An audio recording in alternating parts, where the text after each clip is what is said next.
제가 우울증을 심하게 앓았었거든요. 그때 죽고 싶은 생각 때문에 되게 위험한 상황까지 갔었어요. 이거는 초기에 오면 금방 나으시거든요. 그런데 치료하지 않으면 질병이 점점 더 심해지는 거예요. 우울증이 아주 심각해지면 나오는 죽고 싶다. 오로지 죽는 거에만 이렇게 포커스가 생기거든요. 그래서 하루빨리 치료를 해야 돼요. 심한 우울병에 걸리기 전에 신호 같은 것들이 먼저 오거든요. 첫 번째로는 안녕하세요. 정신과 전문의 이선아입니다. 원장님, 우울증에 걸린 사람이 본인이 우울증인지 모르고 있는 경우도 있을까요? 당연히 있을 것 같아요. 제가 댓글 같은 거 보면은 나는 죽고 싶고 이런 것도 전혀 없다. 그리고 나는 지금 회사도 잘 다니고 있고 학교도 잘 다니고 있고 하기 때문에 우울증까지는 아니다. 누구나 이 정도는 우울한 거 아니냐. 이렇게 이야기하시는 분도 많은데 학교도 잘 다니고 회사도 잘 다니고 그리고 죽고 싶은 생각 전혀 없는 그런 우울증도 아주 많거든요. 그래서 실제로 본인이 우울증인지 못 알아차리는 분도 꽤 많을 것 같아요. 그러면은 원장님 병원에 오시는 환자분들의 경우에 어떤 상황에서 내가 우울증이었구나 라는 걸 확실히 인지하게 될까요? 다양해요. 예를 들어서 잠을 너무 못 잔다. 또는 요즘 너무 두근두근하고 숨 답답하고 식은땀 나고 공황 증상 같다. 라든가 아니면 기억력 떨어지고 집중력 떨어지고 내가 조기 치매인가 싶다. 라든가 나 요즘 너무 위험한 생각을 많이 한다. 막 죽고 싶고 베란다에서 밖에 바라보게 되고 이럴 때 보통 많이 들어오세요. 그러면은 우울증을 초기에 알아챌 수 있는 증상이나 신호 같은 게 그런 것과 비슷한 걸까요? 심한 우울병에 걸리기 전에 신호 같은 것들이 먼저 오거든요. 그거에 대해서 좀 오늘 말씀을 드리도록 하겠습니다. 그 전에 초기에 진단하고 발견해야 되는 이유가 궁금한데 자세히 좀 설명해 주실 수 있으실까요? 우울증이 너무 진행돼서 오면 일단 치료가 되게 많이 오래 걸려요. 초기에 오면 금방 나으시거든요. 근데 모든 병이 그렇듯 우울증이라는 이 질병도 오래되면 질병이 점점 더 심해지는 거예요. 우리가 위에 염증이 생겼어. 근데 그게 점점 심해져. 그럼 위궤양이 되고 심하면 위암이 되잖아요. 그런 거랑 비슷해요. 초반에는 이렇게 시작했는데 이게 점점 심해져서 나중에 우울증이 아주 심각해지면 나오는 증세가 뭐예요? 죽고 싶다. 이 질병이 악화됐을 때 나오는 신호가 죽고 싶다는 생각이에요. 그렇게 되면은 걷잡을 수가 없어요. 한번 이 생각에 매몰되면은요, 모든 이성적이고 논리적인 생각이 다 사라져요. 오로지 죽는 거에만 이렇게 포커스가 생기거든요. 그래서 이렇게 되면 큰일이기 때문에 하루빨리 치료를 해야 돼요. 치료하지 않으면 위험해질 수 있어요. 그러면 이제 알려주실 신호가 더욱 중요하겠네요. 그걸 빨리 알아채고 빨리 병원에 가야 치료할 수 있는 확률이 더 늘어나는 거죠. 그렇죠. 그러면 우울증을 초기에 발견할 수 있는 증상이나 신호 같은 거 있다면 설명해 주시면 좋을 것 같아요.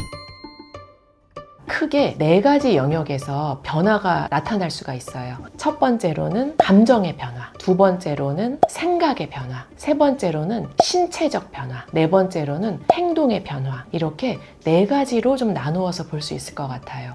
첫 번째로 감정의 변화에 대해서 말씀드릴게요. 우울증 초기에 접어들게 되면 끄떡하면 눈물이 난다든지 짜증이 많이 난다든지 화가 많이 난다든지 이럴 수가 있거든요. 예를 들어서 맨날 만나는 친구들이야. 맨날 또 하는 얘기야. 서로 막 농담하고 막 그런 얘기를 하는데 유난히 되게 화가 나고 짜증나고 기분이 몹시 나쁘고 또는 가족들끼리 드라마를 보는데 다른 가족들은 별로 그렇게 안 슬프게 보는데 나는 막 어떤 장면에서 오열을 해. 막 눈물이 나고 막 너무 슬프고 이제 이런 식의 감정 변화가 나오기도 하고요. 그리고 어느 매장에 들어갔는데 직원이 좀 실수를 했어. 그럼 예전 같으면 괜찮아요 이렇게 넘어갈 것도 막 화가 불같이 나. 그래서 직원한테 막 화를 내고 어떻게 이런 실수를 할 수 있냐면서 이런 식으로 감정의 좀 변화가 올 수가 있습니다. 두 번째로 생각의 변화가 있을 수가 있는데요. 시험을 봤다. 그런데 내가 오늘 수학 과목을 망쳤어. 그러면 이번에 공부를 좀 안 했더니 수학을 못 봤네. 이렇게 넘어갈 수도 있잖아요. 그런데 우울증 초기에는 이렇게 수학을 망한 거 보니까 나는 1년도 다 망했고 고등학교 전체가 망했고 따라서 나는 내 인생이 망했고 이런 식으로 굉장히 극단적으로 내 자신을 막 자책하고 부정적인 생각으로 몰아간다든지 또 이제 뉴스에서 사건 사고가 막 매일같이 나잖아요. 그러면 예전 같으면 참 큰일이다. 참 걱정되네. 이렇게 넘어갈 거를 이런 사고 사건 사고가 계속 일어나는 거 보니까 이 세상에 믿을 사람이 하나도 없고, 그러면 이 지구의 운명은 결국에 끝이 날 거고, 나도 이렇게 삶의 의미가 더 이상은 없을 것 같고, 이런 식으로 굉장히 생각이 비관적이고 부정적으로 변하게 됩니다. 세 번째로 신체적 변화가 올 수 있는데요. 기존에는 잘 먹고, 배부르면 안 먹고, 배고프면 먹고, 졸리면 자고, 낮에 활동할 때는 그렇게 피곤하지 않고, 이제 뭐 이랬다면은요, 우울증에 접어들면 잠을 너무 못 자요. 또는 너무 많이 자요. 이럴 수가 있고, 배가 하나도 안 고파요. 또는 너무 많이 먹어요. 폭식하고 막 구토까지 하고, 이제 이런 식으로 식이 증세가 조금 나타날 수가 있고요. 그 다음에 또 괜히 심장이 막 두근두근두근두근두근 막 뛰고요. 이유 없이. 그리고 숨이 막 안 쉬어지고 어지럽고 식은땀 막 나고, 특히 사람 많은 데 가거나 좁은 공간에 있거나 지하철 막 이런 데서 이런 증세가 갑자기 나타나거나 이럴 수가 있거든요.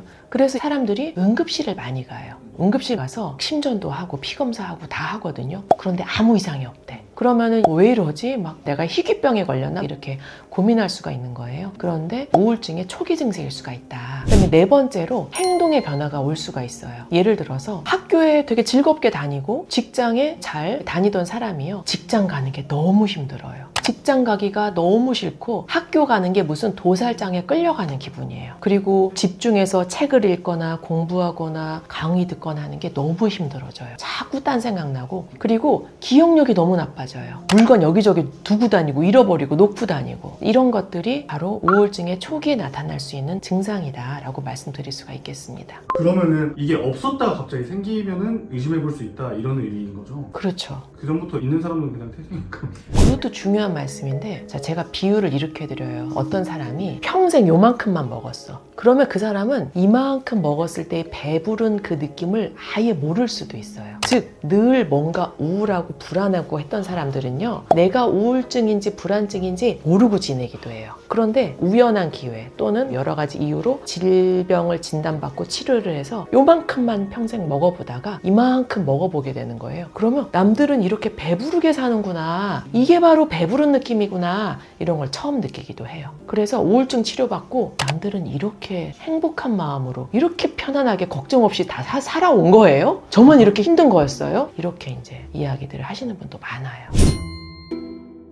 원인은 세 가지예요. 세 가지가 합쳐지면 우울증이 생기는 거거든요. 첫 번째는 체질이에요. 타고난 체질. 우울증에 잘 걸리는 체질이 있어요. 조금 더 유식한 말로는 도파민, 세로토닌 같은 거에 취약성의 차이가 있어요. 그래서 보통 가족력이 있어요. 우울증, 불안증, 불면증, 공황장애, 강박증 이런 거는 다 가족력이 있거든요. 가족력이 있으면은 나도 그런 질병에 쉽게 걸릴 수가 있어요. 자, 그런데 우리가 체질을 바꿀 수가 있나요? 타고난 거라서 그건 좀 어려워요. 그러면 두 번째 요인은 뭐냐? 심리적인 요인이에요. 예를 들어 되게 긍정적인 성격이야. 그리고 부모님이 어릴 때부터 양육을 너무 안정적이고 편안하고 따뜻하게 해주셨어. 이러면 성격이 되게 밝고 긍정적이고 또 대인관계에도 자신감이 있고 유능하고 이렇게 되거든요. 바꿔 말하면 심리적 요인이 약하면 우울증에 잘 걸릴 수 있어요. 예를 들어서 어릴 때부터 부모의 양육이 문제가 많았다든지 대인관계가 많이 결핍되거나 부족하거나 그랬다든지 하면 우울증을 유발할 수 있는 두 번째 요인이 돼요. 세 번째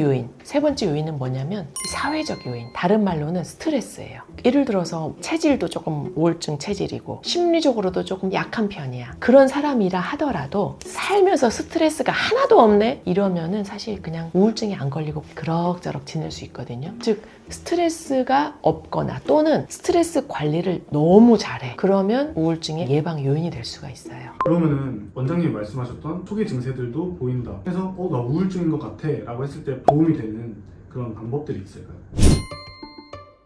일단은 스스로를 좀 잘 관찰을 해야 돼요. 그래서 적어보시면 도움이 돼요. 예를 들어서 수면부터 내가 술을 몇 번 먹나. 우울증 초기에 술을 또 많이 먹게 되는 경우가 있거든요. 또 술을 많이 먹어서 우울증이 생기기도 하고. 그래서 내가 혹시 술을 일주일에 몇 번, 그리고 한 번에 몇 병을 마시나. 그리고 내가 요즘 잠을 몇 시부터 몇 시까지 자나. 이런 것도 다 체크하시고, 식사를 내가 어떻게 하고 있나. 이런 식으로 루틴을 좀 적어보시면서 스스로를 좀 관찰하는 게 필요해요. 글 쭉 적어 보다 보면은요, 내가 요즘 잠을 너무 못 자네, 내가 요즘 밥을 너무 못 먹네, 나 요즘 몸무게가 너무 많이 빠졌네 또는 늘었네, 이런 식으로 알 수가 있거든요. 스스로를 좀 객관적으로 관찰하는 게 첫 번째다. 그다음에 두 번째는 그걸 바탕으로 내 건강을 자꾸 돌봐야 돼요. 최대한 잠을 규칙적으로 자야 되고, 술, 커피 너무 많이 마시는 거 최대한 안 해야 되고요. 어떻게든 규칙적인 생활을 하도록 해야 돼요. 규칙적인 생활을 하는 게 건강 유지 그리고 우울증 예방에 되게 좋거든요. 그래서 규칙적인 생활을 할 수 있도록 꼭 지켜주시는 게 좋아요. 그러면 증상이 좀 심해졌다 해서 병원을 찾아왔을 때 병원에서는 어떤 치료들을 받게 되나요? 정신과 전문의가 진료를 보고 우울병이 확실하다라고 진단이 내려진다면 원인에 맞게 치료가 진행이 될 거예요. 우울병이라는 게 신경 전달 물질의 질병이거든요. 신경 전달 물질이 불건강하고 결핍이 있고 불균형이 있으면 우울증 질병 상태가 된 거예요. 그러면 신경 전달 물질이 균형을 잡아야, 결핍이 채워져야 우울병이 낫는 거예요. 그래서 이 신경 전달 물질, 즉 도파민 이런 거 들어보셨죠? 도파민, 세로토닌, 노에피네프린 이런 호르몬의 결핍을 채워주는, 균형을 잡아주는 그런 치료를 받게 되시고, 그렇게 되면 이 우울병 자체가 사라지게 되는 거예요. 다른 치료법은 부가적으로 인지행동 치료라든지 TMS, 자기장 치료를 한다든지 이런 부가적인 치료들이 있는데, 어떤 것들이 가장 좋은지 이런 건 정신과 전문의 진료를 보시는 게 가장 정확합니다. 제가 인터넷에 보니까 약물 치료에 거부감이 있는 사람들이 약을 끊기가 힘들다, 좀 의존도가 높아진다 이런 거에 대한 두려움이 있더라고요. 일단 저는 이제 제가 직접 우울증 치료를 받기도 했고 완치가 되기도 했고, 그리고 저도 수십 년 동안 수만 명의 환자분들을 치료했었는데요. 결론부터 말씀드리면 우울증 약 자체는 의존성, 중독성, 습관성, 내성이 없습니다. 집중적으로 치료하고 그리고 완치되고 유지했다가 약을 끊으면요, 재발 없이 잘 지내니까 그런 것들은 좀 흔하게 알려진 오해라고 생각하시면 됩니다. 오늘은 우울증의 초기 신호에 대해서 알아보는 시간을 가졌습니다. 제가 우울증을 심하게 앓았었거든요. 그때 죽고 싶은 생각 때문에 되게 위험한 상황까지 갔었어요. 그런 걸 직접 겪은 사람으로서 이게 얼마나 힘든 병인지 알거든요. 스스로 이거를 빠져나오는 의지 박약의 문제가 전혀 아니거든요. 이거는 반드시 전문가의 치료를 받아야지 낫는 그런 질병이기 때문에 혹시라도 이런 증세로 힘들어하는 분들 계시다면 반드시 정신과 진료를 보시도록 하시고요. 또 주변에 이런 게 의심되고 좀 걱정되시는 분들이 있다면 이 영상을 널리 공유해 주시면 감사하겠습니다. 오늘 영상이 도움이 되셨다면 구독, 좋아요, 알림 설정 눌러주세요. 그럼 저는 다음에 더 좋은 영상으로 찾아뵙도록 하겠습니다. 감사합니다. 안녕.